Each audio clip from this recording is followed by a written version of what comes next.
Hi guys, welcome back to my channel. Today I'm going to be talking all about Binding 13, which is one of my favorite series ever.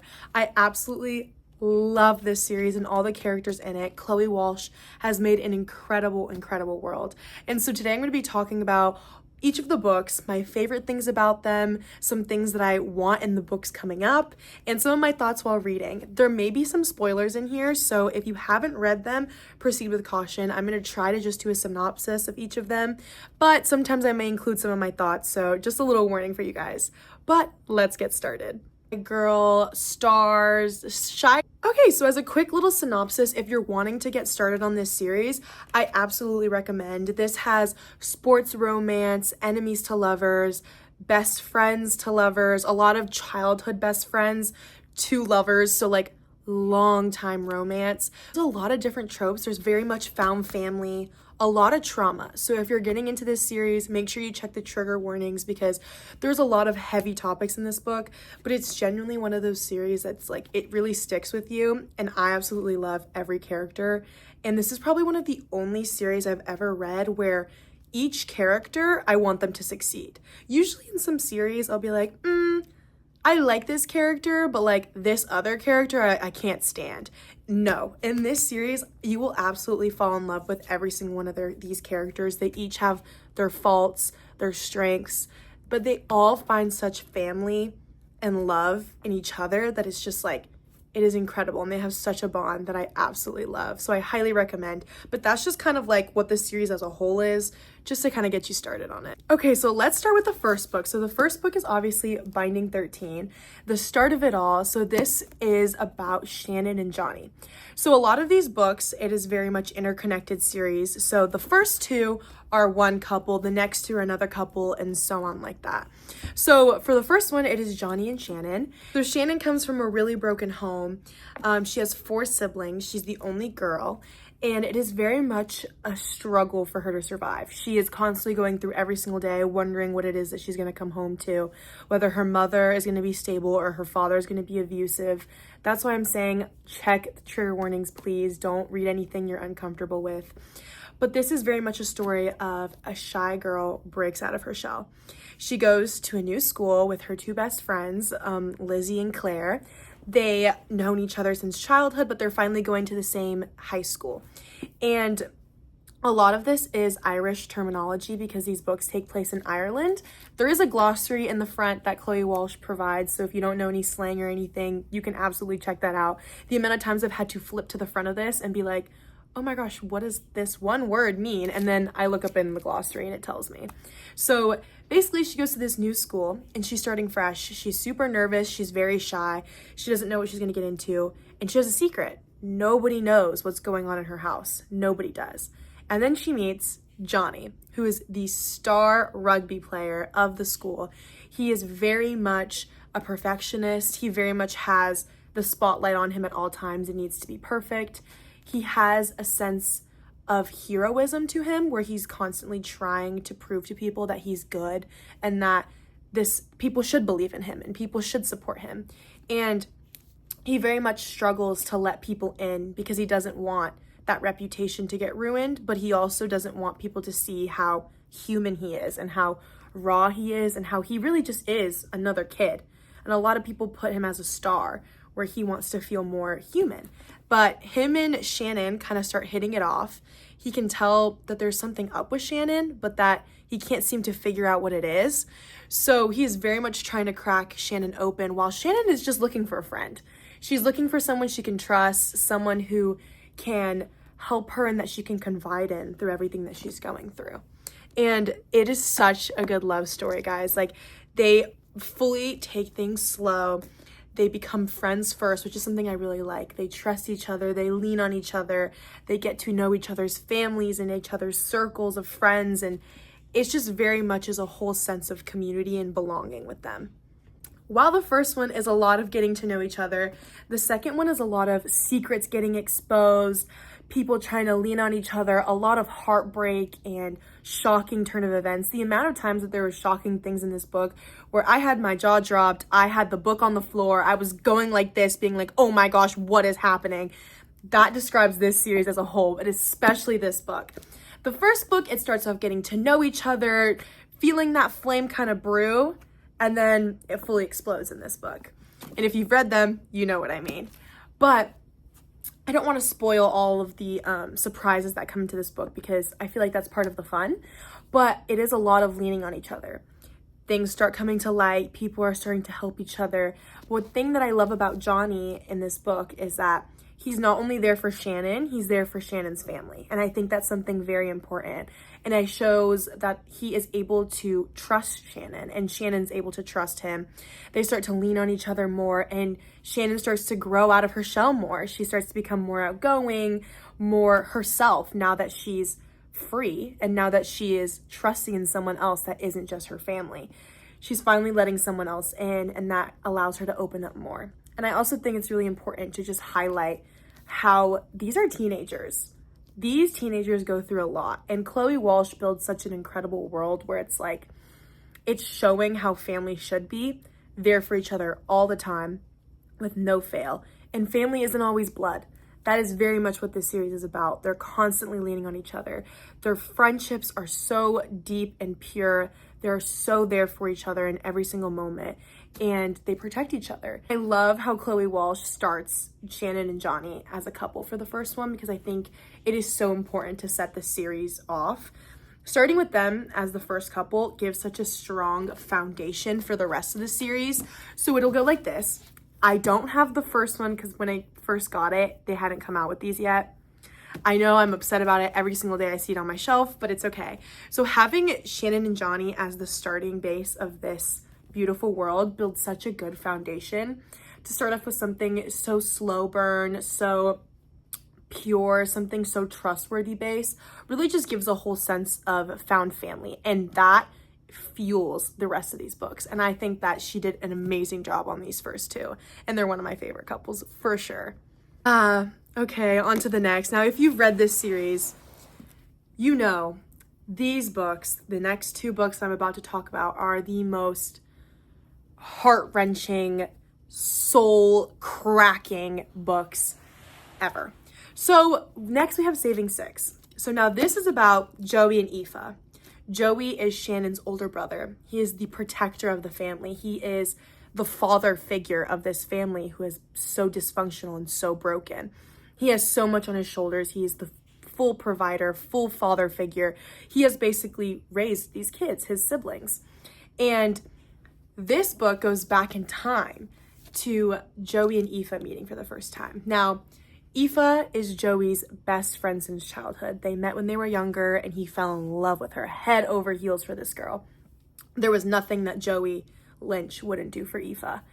And I love how this book goes back in time and it lets you see all of these different years that they've grown to love each other, grown to get to know each other and understand each other and be there for each other in a level that isn't just a romantic level, in a friendship level.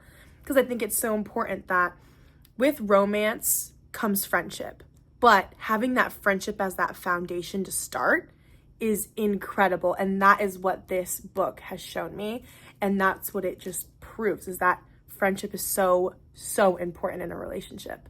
And this book is all of them throughout their elementary school years to middle school years to starting in high school. And they have a rocky relationship, let me tell you. They have their ups, their downs, but they are constantly fighting for each other, and that's the most important thing. They are always fighting to have each other's backs and to stay with each other. They go through so much. Joey goes through a lot. He very much deals with a lot of hurt from his family, having all the pressure of having him be the sole provider and the sole caregiver for his siblings. He has a lot on his shoulders. He very much is taking care of 3 other kids and having to deal with abusive parents, having to deal with drugs, and very much going down the wrong path. And one thing that I think is important that Chloe Walsh highlights is while Joey struggles incredibly, he's still always there for the people he loves. He will do anything for Aoife. He will do anything for his siblings. And he continues to prove that. And not only that, it's just you can see how much Aoife goes through as well. Because she's always there for him. She's in love with someone who's an addict. She's in love with someone who comes from a dark home, who struggles to trust and who struggles to open up and who struggles to accept help. And it is a beautiful story of having them break down to be vulnerable with each other and have them fall in love over and over again, and forgiveness and being there for each other through hell. These characters go through hell and they come out the other end. And that's what I absolutely love about this couple. And while Saving Six talks a lot about Joey and Aoife's past, then it goes into redeeming Six. And now this one is absolutely beautiful. This one's a big one. She's a big one. And she's absolutely beautifully written. So, like I said, they have a very hard relationship. Something is always going on. Something is always hurting them and trying to take them away from each other. There's a lot of secrets that happen, a lot of heartbreaks that happen. There's a lot of things that go on in this book that try and take Joey and Aoife apart. And you can really see it start to take a toll on Aoife, who Aoife loves and adores Joey and takes care of him, tries to help his family as much as she can. But you can really see it start to take a toll on her, on how loving someone who takes drugs, how it affects them, how someone who loves someone who is hurt so badly can also be so damaged. And Joey tries to protect Aoife, but at the end of the day, Aoife loves Joey so much that she doesn't care if it hurts her. She's just going to continue to love him. And this book just shows that love conquers all. I will tell you that, because Joey goes and gets help he needs. He goes and works for Aoife. And there's a lot of shocking plot twists in this. I don't want to reveal them because I don't want to spoil them for you, because I want you to go read these. But if you have read them, you know what I'm talking about. But there's just a lot of shocking moments in this where you're like, wow, like, I don't know how it could get any more shocking. I don't know how things could get worse. I don't know how they're going to come back together after this, but love truly does conquer all. And they lean on each other to build that family for each other. And that's what's so beautiful. And while all this is happening, the Shannon and Johnny stuff are going on. So these kind of exist in the same timeline, but now we're seeing Joey's point of view.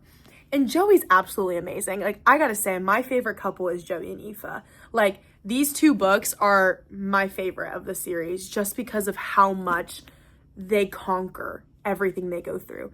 They love each other so much and they consistently show it.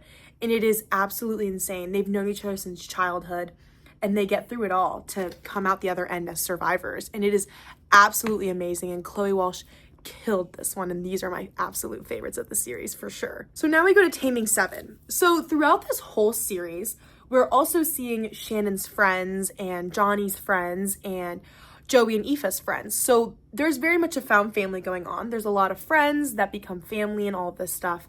So throughout the whole series, we're getting hints of Gibbsy and Claire. Gibbsy, who's Johnny's best friend, and Claire, who's Shannon's best friend. And we're getting glimpses of them throughout this whole series about how much they love each other, how they've known each other since childhood, how Gibbsy calls Claire his intended because he plans on marrying her when he's older, how Claire is head over heels for Gibbsy and would do absolutely anything for them. And we finally get their book. Chloe Walsh finally delivers and gives us their book. Now, this book is honestly so beautifully written, but I do have to say, because it's only one, I think it was my least favorite of the series. I wish she would have added another one just because I felt like Claire could have been developed a little bit more. Now, this one is where it gets really sad as well, because Gibbsy is such a happy-go-lucky guy. He's like the main character's funny best friend. That's the vibe that Gibbsy gives. And Claire is happy and bubbly, and she's always there for Gibbsy, but we see that Gibbsy's actually going through a lot. Through that funny exterior, he's really going through something dark inside and something that has been eating him up for years that he has told no one about, not even his best friend Claire.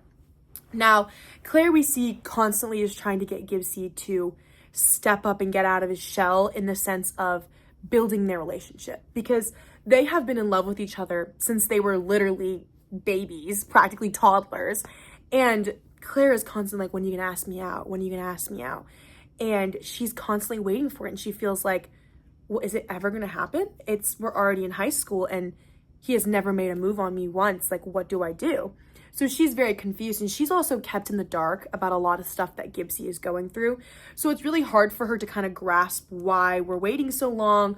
Why won't he just ask me out on a date? All this kind of stuff.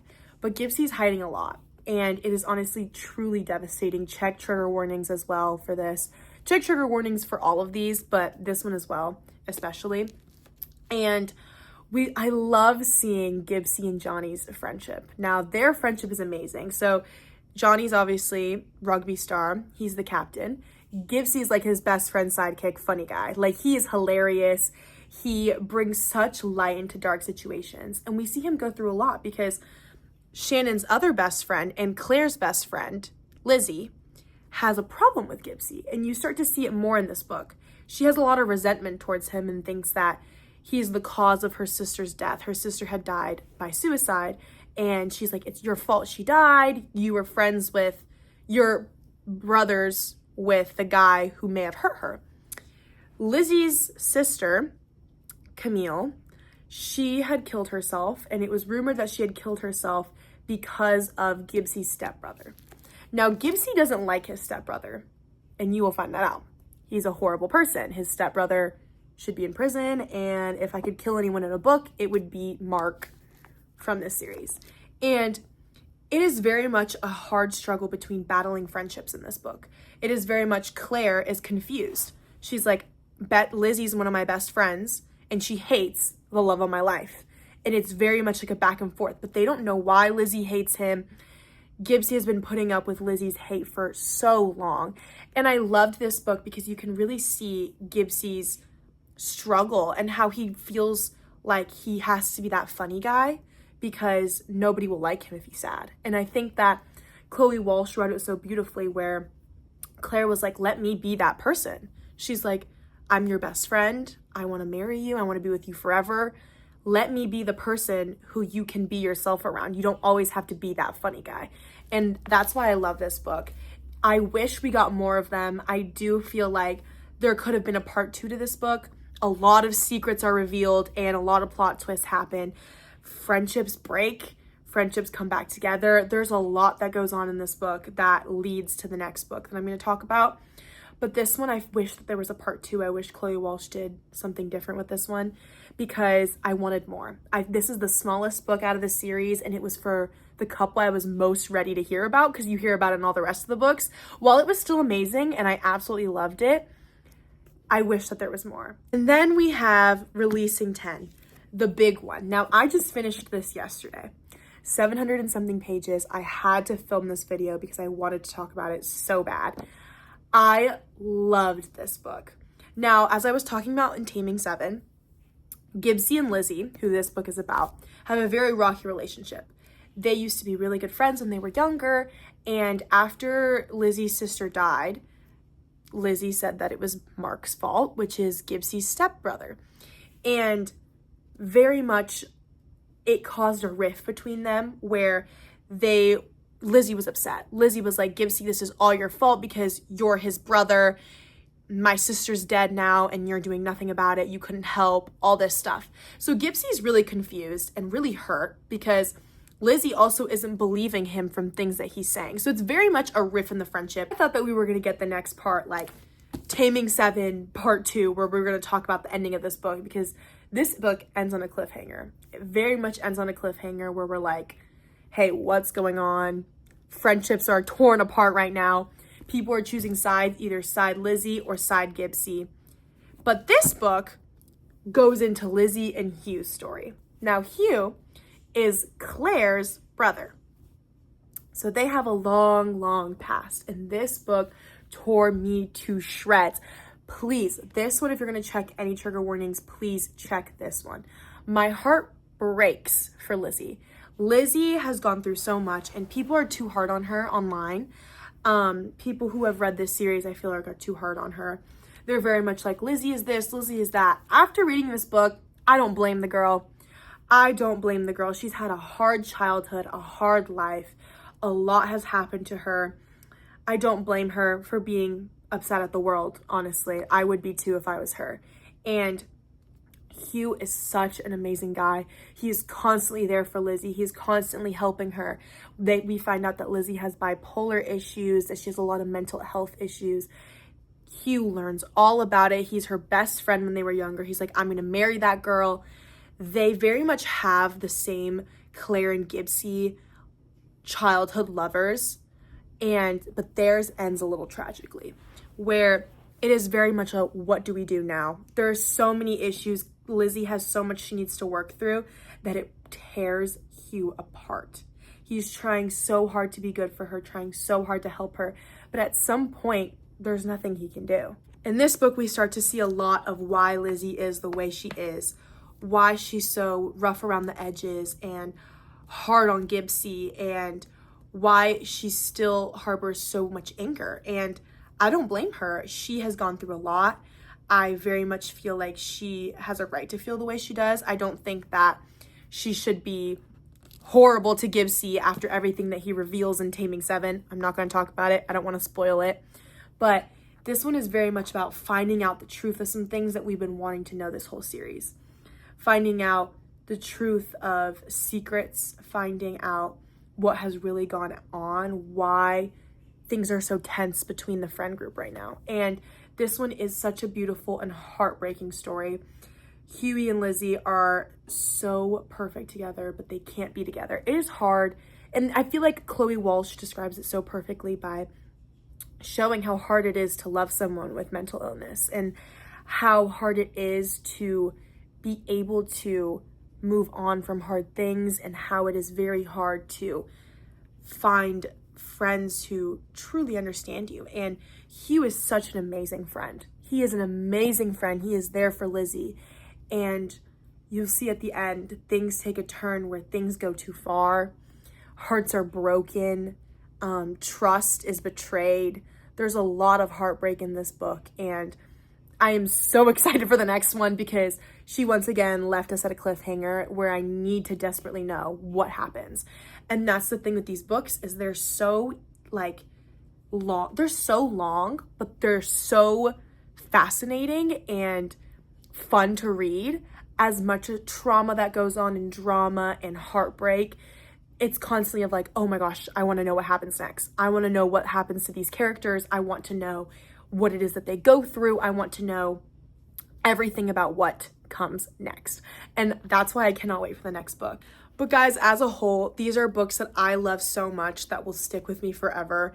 This has truly been such a fun ride to be on, and Chloe Walsh has made such a great world. These characters have faults, they have strengths, they have so much love to give, they've gone through so much. All I want to do is see them happy. I cannot wait for the next book of this series, and please read these. If you're wanting to get into some good sports romance, but also good found family tropes, this is the perfect book series to read. It is very plot twist driven. There is a lot of trauma, but a lot of love. And that is something that I absolutely love about this world, is how she has created such complex characters and characters that I love. I've read so many book series. There's so many behind me, but this series has truly stuck with me in the sense that I'm rooting for every single one of these characters, and they have, every single one of them hold a special place in my heart, and I just want them to be happy. So I hope you guys enjoyed this video. Please comment down below if you have read these and you love these, or any thoughts and opinions on them. I'll try and answer the comments below. And as always, please comment down below if you guys want any more book recs to specific things. I can recommend more friends to lovers. I can recommend enemies to lovers, or specific authors or series that you guys would like to hear me talk about. Please leave them below. Please subscribe. There's going to be more book videos and vlogs to come. And I hope you guys have the most amazing day. Bye, guys.